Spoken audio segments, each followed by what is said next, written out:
हाँ जी, नमस्कार दोस्तों।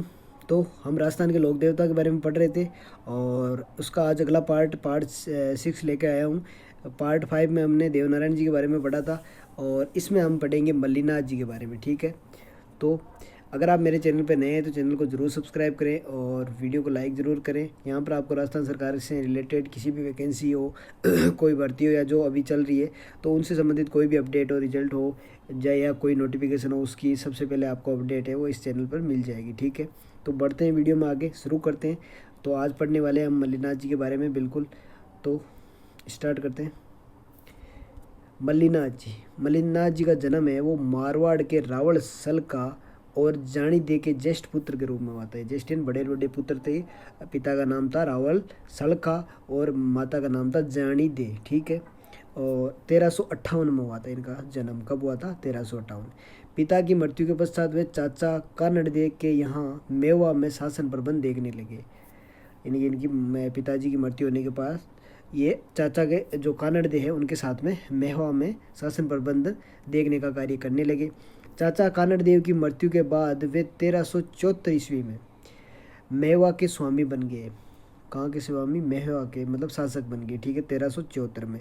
राज्य विस्तार के क्रम में 1378 में फिरोज तुगलक के मालवा के सूबेदार निजामुद्दीन की सेना को इन्होंने मार भगाया था। ठीक है, फिरोज तुगलक के मालवा का जो सूबेदार था निजामुद्दीन, उसकी सेना को इन्होंने मार के भगाया था 1378 में। ये चीज़ आपको ध्यान रखनी है। 1378 में मल्लीनाथ जी जो है उन्होंने फिरोज शाह तुगलक के जो सूबेदार थे निजामुद्दीन, उनकी सेना को है वो मार भगाया था। ठीक है, आगे मैं बात करूँ तो अपनी रानी रूपा दे की प्रेरणा, इनकी रानी का नाम क्या था? रूपा दे की प्रेरणा से वे 1399 ईस्वी में उगम सिंह भाटी के शिष्य बन गए। ये चीज़ आपको ज़रूर याद रखनी है। इनके गुरु का नाम था उगम सिंह भाटी।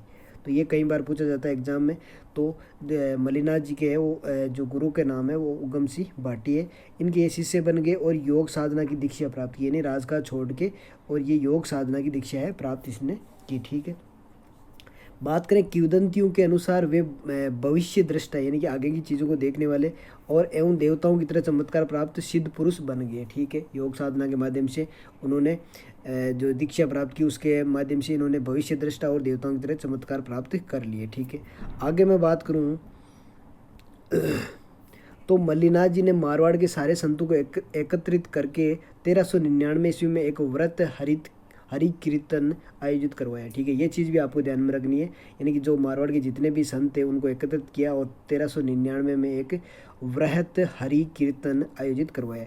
इसी वर्ष चैत्र शुक्ल द्वितीया को, कब? चैत्र शुक्ल द्वितीया को इनका स्वर्गवास हो गया। ठीक है, ये चीज़ आपको ध्यान रखनी है। चैत्र शुक्ल द्वितीया को इनका स्वर्गवास हो गया और लूणी नदी के निकटवर्ती तटवर्ती तिलवाड़ा का है बाड़मेर में गांव में इनका मंदिर बना हुआ है। ये क्वेश्चन भी बार बार पूछा जाता है। यानी कि अगर मल्लीनाथ जी से रिलेटेड कोई क्वेश्चन पूछता है तो पहला क्वेश्चन यही बनता है कि मल्लीनाथ जी का है वो मंदिर है वो कहाँ पर है। तो बिल्कुल आपको याद रखना है, लूणी नदी के तट पर है और तिलवाड़ा बाड़मेर के अंदर है, जहाँ प्रतिवर्ष चैत्र कृष्ण एकादशी से चैत्र शुक्ल एकादशी तक क्या लगता है? विराट पशु मेला लगता है। यानी कि 1 महीने के लिए चैत्र कृष्ण एकादशी नहीं, सॉरी एक नहीं, 15 दिनों के लिए चैत्र कृष्ण एकादशी से चैत्र शुक्ल एकादशी तक। ठीक है, तो ये पशु मेला लगता है 15 दिन का।